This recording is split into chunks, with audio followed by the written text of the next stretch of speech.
Thanks for joining us. Priority One Fishing here. We're chasing crappie on Pineview Reservoir here in kind of north central Utah.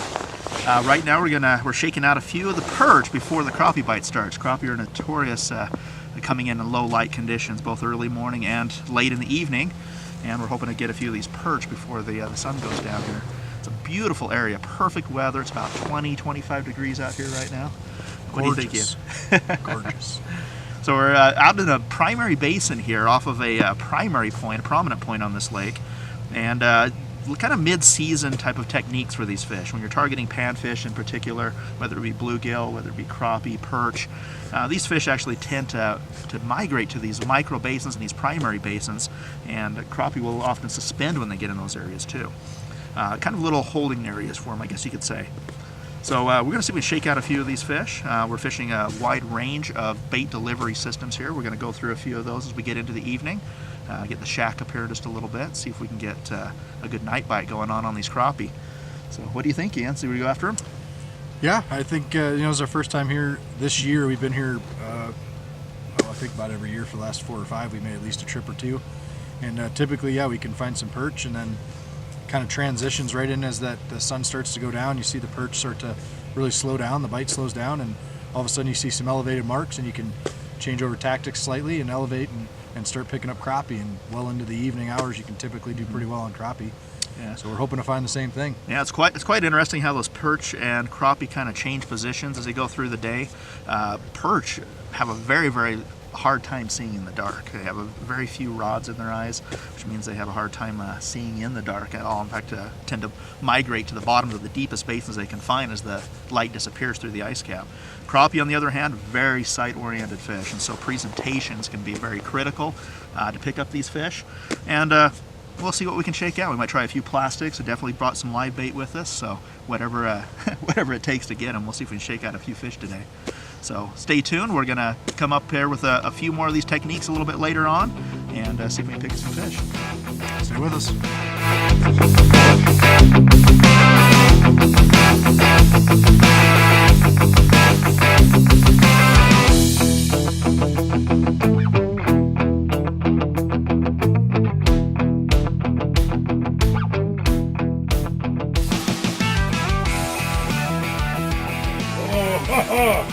I don't know if you could even see that on the camera. That's how light that bite was, and if you miss it, just that small miss.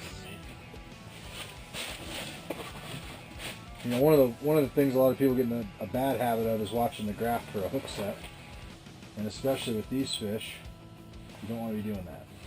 So we know we've got fish. We're on fish. Occasionally, I'll look to see if I'm working the top or mid column in the school of fish, but otherwise I'm just working the rod and watching the rod and feeling the bite rather than, oh, there he was. A little late reaction, but I still got him. So I'm just using the rod for the action and feel the bite. Oh, decent head shakes. Kind of a pretty good emphasis on making sure that you balance the rod to the jig and the application that you're fishing, not necessarily the size of fish. That's right. So explain it to me. So what you're trying to do is make sure you're matching the rod and the tip of the rod to the action you're applying to the jig, and to be able to see the jig and how it's moving so you can actually see that bite. And in this case, oh, missed the bucket again. In this case, you're really looking for that negative strike as well. So we're actually having the rod slightly preloaded with those softer ends on a spring bobber, or like this with an integrated spring bobber, so you can actually see if a fish bites, it actually will come up just a touch. And these crappie are notorious for that, hitting it on the way up, and allows you to see that negative strike. Exactly. Yeah. If you're an angler that's searching for one rod to kind of do everything, I'd recommend looking at somewhere about a 28 to maybe 30-inch medium-powered rod. Oh yeah, there he goes again. Because you can always make a rod lighter, but you can't make a rod heavier by adding a spring bobber. That's right. Different techniques, Ooh. like a slip float and so forth. A heavy one? Yeah. Very nice. Let's see if we can pluck a more aggressive one out of the top here, guys. Yeah. Very good. Pretty little feller. So I'm jigging now just a Got beautiful About legs. 6 inches above the pack, and here comes one now. See if he's a little more aggressive and comes and grabs that before anyone else does in the I pack think the there. one's a little higher in the column, a little more aggressive. Nope. I've been hitting them off the bottom of the pack. Yeah, I've kind of bounced around. I just go to the Every bottom once in a while and go up. you get an aggressive one that'll elevate, and usually you can pluck them out real quick. Here comes one, maybe grabs this here. There he was, yep. So you can see him come out of the top of that pack, and it's a little more aggressive strike than some of the other ones as well, so you don't lose them or miss that strike as much.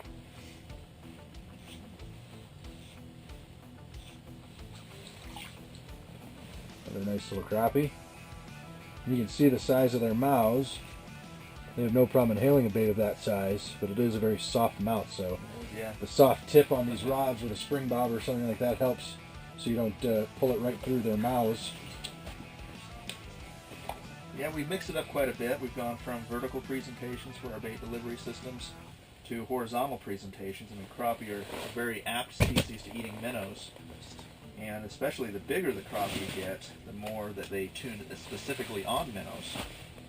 So sometimes switching over to a larger spoon, something with a little bit of a horizontal presentation in that 1 inch to up to 2 inch length can often produce more strikes. Especially when you get crappie that are of a size. Sure, I was actually having some luck earlier. I just switched it up to keep changing the bait, but on a jig with a matty plastic that kind of has a real nice wavy horizontal motion to it, very small baitfish minnow-esque with the motion you get out of it if you get that rhythm just right. And without even having bait, just that plastic, I was able to pull off a few fish here and there. It does seem the bite, as we get a little bit later here, the bite seems to be more tuned for the plastics. We have one rigged here with a minnow. I'm fishing a bloody. All these clam soft macky plastics, these hand-pulled plastics, you get just a tremendous amount of action. And you don't have to do much. I mean, just sit there, try to hold the rod as still as you can, and even just that little bit of quivering motion with the rod tip. Yeah, some of them, the You get that Mackie, strike. the Mackie you mentioned, I think, is a great one. Has really nice action, almost spider-like, even when it's just sitting still and you're just quivering it. All your plastics are kind of designed to give you different motions. The best thing you can do is try those out right in the top of your hole and see what those different quivers or jigging techniques result in for you, so you know how to jig it and what it's going to present itself to the fish down there. Especially with suspended fish, it's very important to know your floor and your ceiling on these fish and stay within that jigging range as far as your technique. Very controlled technique to be able to identify how negative or how neutral those fish may be.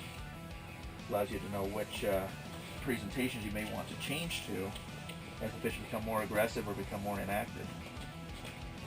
These last couple have really inhaled the baits. I think I've seen a couple more that are a little more actively feeding, taking a little less effort to talk them into it, and they're biting a little harder. A little deeper hook sets. I've definitely noticed a little deeper hook sets on these fish. Back of the throat type of a hook set. Yeah, the last 3 or 4 have been that same way. Had to use the forceps on them. a lot earlier you had to coax them into it a little bit more, and they were kind of just nipping at it, grabbing it, and a lot of hooks in the front, just behind that the hard edge of the mouth there.